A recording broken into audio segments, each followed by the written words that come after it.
Assalamualaikum warahmatullahi wabarakatuh. Apa khabar kanti-kanti pemirsa setia TP Jambi dimanapun anda berada? Senang ni anak ases yang kau dapat yo. Ya. Karena kanti-kanti kita yang ada di rumah kau setia benala tertonggok di depan TV untuk menyaksikan kami di Berkabar Jambi tentunya pada edisi Sabtu 11 November 2023. Kaget dulu. Apa benda itu Macam kaget? biasa kita bertanya khabar dulu. Elok Macam mana hari kau? Alhamdulillah khabar awak kau sehat. Okey kau macam mana khabar kau sehat? Saya alhamdulillah sehat juga. Alhamdulillah macam Cuma tu. kini kau kan kadang Yo. cuaca kau kadang panas berdengkang. Yo. Kadang kini kau hujan dah. Yo, macam Dah tadi masuk kau musim hujan. yo. Terpaksa benala awak ke tadi Apa? kan hujan. Terpaksa awak kau tak bisa ngasih khabar kepada kanti-kanti yo. kita yang ada di rumah kau. Ya, betul. Jadi awak tadi dari rumah ke studio kau agak ngebut-ngebut dikit lah. Iya, untuk tu kita kau juga harus jaga kesehatan. Betul benar lah. Betul. Nah, lo kabar apa baik nak kita kanti kan? Oh, banyak Sampaikan yang, ke kanti yo, ko. banyak betul apik kabar-kabar yang nak kita sampaikan kepada kanti-kanti kita yang di rumah ko. Nah, salah seko-eko kanti-kanti masyarakat ko diimbau waspada bencana hidrometeorologi. Selanjutnya kata kanti Provinsi Jambi kekurangan 425 kotak suara. Nah, selanjutnya ko kanti-kanti ada kabar terkait Kejati Jambi hentikan 30 perkara ke jalur restoratif justice. Nah, kanti-kanti macam mana berita selengkapnya bersama saya Yogi Aparianto. Dan saya Rahmatul Uzma, ikolah berkabar Jambi Selengkapnya.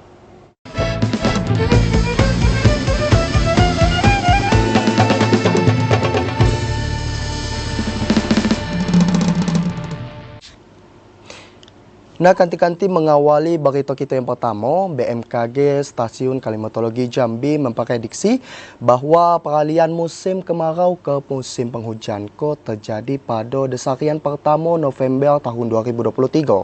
Saat peralihan musim, masyarakat ko diimbau waspada bencana hidrometeorologi seperti banjir dan tanah longsor.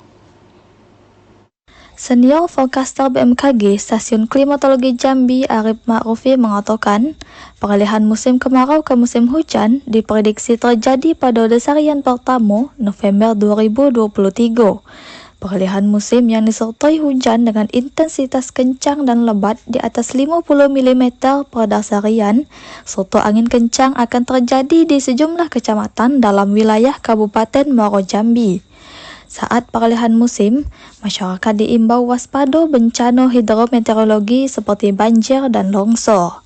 Walaupun indeks ENSO sudah masih di level moderat, namun ada monsun Asia yang sudah mulai masuk ke wilayah Indonesia sehingga mulai terbentuk awan-awan hujan dan menyebabkan terjadinya masa pancaroba untuk masuknya musim hujan di Provinsi Jambi pada umumnya.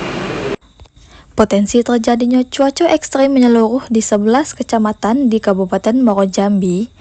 Arif menegaskan, cuaca ekstrim ditandai dengan peningkatan suhu udara hingga 32 derajat Celcius. Fenomena angin kencang disertai hujan lebat dan petir berpotensi terjadi pada sore hingga dini hari. Azam Afnan, TVRI Jambi melaporkan. Selanjutnya kanti-kanti harga cabai di pasar tradisional Sengeti Kabupaten Muaro Jambi terus mengalami kenaikan. Saat itu harga cabai rawit merah dijual di harga Rp100.000 per kilogram. Hampir setiap harinya harga komoditi cabai di pasar tradisional Sengeti Kabupaten Muaro Jambi terus mengalami kenaikan. Kini harga cabai rawit merah nyampe Rp100.000 per kilogram. Harga cabai rawit merah iko naik Rp20.000 per kilogramnya dari harga sebelumnya yang cuma Rp80.000 per kilogramnya. Tak cuma cabai rawit merah, kenaikan harga juga terjadi pada harga cabai merah dan cabai rawit hijau. Harga cabai merah dijual di harga Rp70.000 dari harga sebelumnya cuma Rp60.000 per kilogram. Sementara harga cabai rawit hijau nyampe Rp80.000 per kilogramnya. Dari harga jual sebelumnya cuma Rp60.000 per kilogram. Tingginya harga komoditi cabai ko dikeluhi para konsumen, terutama ibu rumah tangga. Salah seorang ibu rumah tangga, Susi, mengatakan, Dirinya terpaksa mengurangi pembelian cabai di tengah tingginya harga cabai kini ko. Ya, kalau dapat diturunkan lah. 29. Hari dah musim penghujan, masa ya cabenya mahal terus. Sudah berapa lama mahal? Dalam bulan ko lah baru deh. Tak cuma masyarakat, kenaikan harga cabai juga dikeluhi para pedagang cabai. Tingginya harga komoditi cabai yang telah berlangsung sejak 3 pekan niko berdampak terhadap menurunnya pendapatan. Azam Afnan, TVRI Jambi melaporkan. Selanjutnya kanti-kanti masih seputar harga cabai di kota Jambi yang meningkat signifikan, yakni mencapai Rp70.000 per kilogram. Pemprov Jambi akan melakukan intervensi agar harga cabai kembali normal. Harga cabai di pasar tradisional Angso 2 kota Jambi melonjak drastis. Bahkan harga cabai rawit merah mencapai Rp70.000 per kilogram dari harga sebelumnya yang hanya Rp40.000 per kilogram. Pemerintah Provinsi Jambi angkat bicara terkait tingginya harga cabai. Pemprov Jambi juga akan melakukan intervensi sehingga harga cabai kembali normal. Salah satunya operasi pasar dan mencukupi kebutuhan masyarakat. Pemerintah Provinsi Jambi juga nak melakukan koordinasi dengan daerah pemasok untuk mencukupi jumlah pasokan di Provinsi Jambi. Kepala Dinas Perindustrian dan Perdagangan Provinsi Jambi, Kemas Fuad mengatakan, mahalnya harga cabai dikarenakan dampak El Nino yang menyebabkan kurangnya jumlah pasokan. Tentunya ini sudah kita antisipasi, sudah kita prediksi juga. Yang pertama mungkin kita berbicara beras. Kalau beras ini kan dan juga cabai juga seperti itu karena apa? Karena kan ini kan kita kondisi cuaca. Ada El Nino yang kita juga tidak bisa prediksi. Ada El Nino tapi kita tidak bisa prediksi seperti apa efeknya yang luar biasa. Sementara untuk kebutuhan bahan pokok lainnya seperti bawang merah dan minyak goreng masih cukup stabil. Termasuk jumlah pasokan beras yang masih tersedia di gudang Bulog Provinsi Jambi. Joko TVRI Jambi melaporkan. Nah, kanti-kanti jangan nak melala babo dulu karena kami akan balik hadir dengan sejumlah informasi penting dan menarik lainnya. Di antaranya Bawaslu Tebo minta parpol turun karena APS secara mandiri. Tetaplah bersama kami.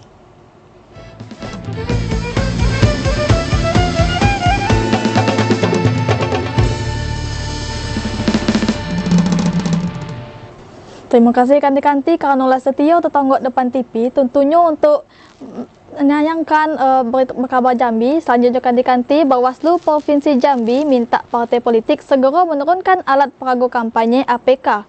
Bila tak segera diturunkan, tim gabungan akan menurunkan APK mulai dari 7 November mendatang. Bawaslu Provinsi Jambi ngimbau seluruh partai politik segera nuruni alat peragu, baliho dan spanduk caleg yang ngandung unsur kampanye. Imbauan itu dilakukan guna netepi seluruh atribut caleg yang punya unsur kampanye yang mulai marak terpasang.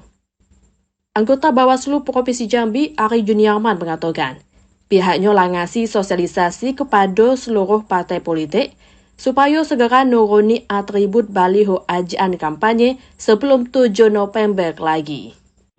Ya, tadi barusan kita melakukan rapat koordinasi dengan seluruh partai politik dan bakal calon anggota DPD dan dihadiri oleh LO, yang mana kita menyampaikan himbauan dan ketentuan terkait larangan dan kegiatan yang boleh dilakukan pasca ditetapkan di CT tanggal 4. Ari Juniarman mengimbau kepada seluruh partai politik maupun calon legislatif untuk tidak masang baliho maupun spanduk yang ngandung unsur kampanye sebelum masa kampanye. Kalau ditemui Bawaslu bakal segera manggil partai politik dan caleg untuk nindaklanjuti temuan pelanggaran. Asya, TVRI Jambi melaporkan. Selanjutnya kanti-kanti Bawaslu Tebo mengimbau agar partai politik menurunkan alat peraga sosialisasi APS secara mandiri. Parpol diminta menurunkan APS secara mandiri hingga 7 November mendatang. Bawaslu Tebo menggelar rapat koordinasi tentang peraturan dan non-peraturan Bawaslu pada pemilu tahun 2024. Kegiatan yang dihadiri ketua dan pengurus partai politik juga turut dihadiri seluruh panitia pengawas kecamatan, ketua DPRD, Kapolres Tebo dan jajaran pemerintah Kabupaten Tebo. Dalam rapat koordinasi dengan para partai politik dan panitia pengawas kecamatan itu, Ketua Bawaslu Kabupaten Tebo, Paridatul Husni menyampaikan beberapa aturan dalam pelaksanaan pemilu tahun 2024, salah satunya pemasangan alat peraga sosialisasi. Paridatul Husni menyesalkan masih banyaknya alat peraga sosialisasi yang telah dipasang oleh caleg dan parpol di sejumlah titik sebelum masuk kampanye. Paridatul Husni meminta kepada para ketua dan pengurus partai politik untuk menurunkan APS secara mandiri hingga 7 November tahun 2023. Pertemuan kita hari ini rapat koordinasi tentunya satu pemahaman tentang APS, bagaimana di lapangan nantinya jika kita satu pemahaman dengan peserta pemilu khususnya sama-sama stakeholder juga bagaimana APS yang boleh dilakukan pada tanggal 4 setelah penetapan DCT dari tanggal 4 sampai tanggal 27. Paridatul Husni menegaskan pihaknya akan mengambil tindakan tegas apabila pengurus parpol dan caleg belum menurunkan APS-nya secara mandiri setelah batas waktu yang telah ditentukan. Intizam TVRI Jambi melaporkan. Selanjutnya kanti-kanti kelengkapan logistik berupa kotak suara dan bilik suara secara bertahap mulai didistribusikan ke KPU Kabupaten Kota. Meskilah didistribusikan, namun masih terdapat kekurangan 425 kotak suara. Tahapan pemilu 2024 masih terus berlangsung. Sehabis menerima distribusi 56.008 kotak suara pemilu 2024, KPU Provinsi Jambi langsung nyaluri kotak suara itu ke seluruh kabupaten kota. Dari 56.008 kotak suara yang diterima, terdapat kekurangan 425 kotak suara. Kekurangan kotak suara itu disebabkan karena adanya kerusakan kotak suara pas pendistribusian ke kabupaten kota. Ketua KPU Provinsi Jambi Iron Syahroni mengatakan, pihaknya lah minta ke perusahaan pencetakan untuk balik nambah kotak suara, sehingga kekurangan kotak suara bisa dipenuhi. Kekurangan kotak suara itu terdapat di Kabupaten Kerinci 37 kotak suara, Kabupaten Merangin 23 kotak suara, Kabupaten Sarolangun 77 kotak suara, Kabupaten Bungo 44 kotak suara, Kabupaten Tebo 7 kotak suara, Kabupaten Batanghari 76 kotak suara, Kabupaten Muaro Jambi 75 kotak suara, Kabupaten Tanjung Jabung Barat 17 kotak suara, Kota Jambi 66 kotak suara, dan Kota Sungai Penuh 3 kotak suara. Kekurangan itu sudah kami sampaikan ke perusahaan ya. Setelah datang ke kabupaten itu kita cek ya.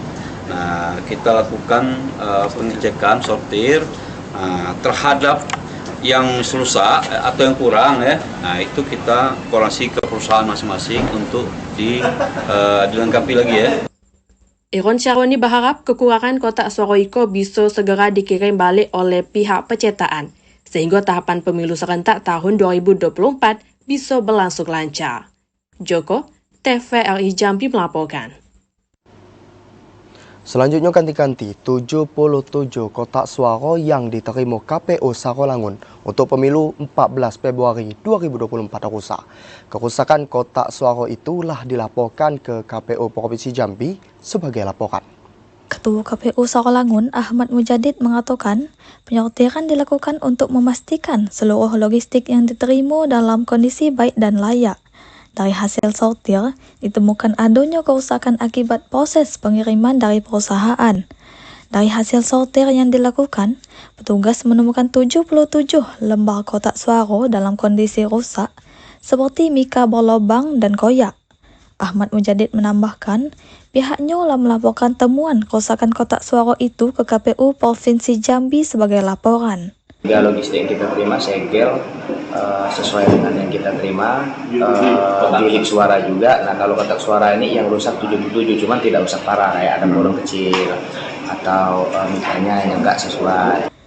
Ahmad Mujadid menjelaskan, pihaknya telah menerima 3 model logistik pemilu berupa 2.225 lembar bilik suara, 3.424 kotak suara, dan 82.460 segel.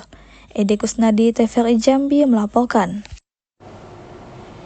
Kanti-kanti tetaplah bersama Berkabar Jambi karena kami masih nak menyiapkan informasi penting lainnya. Di antaranya kanti-kanti dituntut 4 tahun, kuasa hukum Kusnida akan upayakan pembelaan.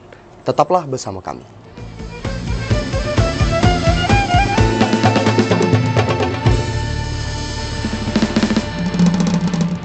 Terima kasih kanti-kanti karena masih setia tertonggok di depan TV.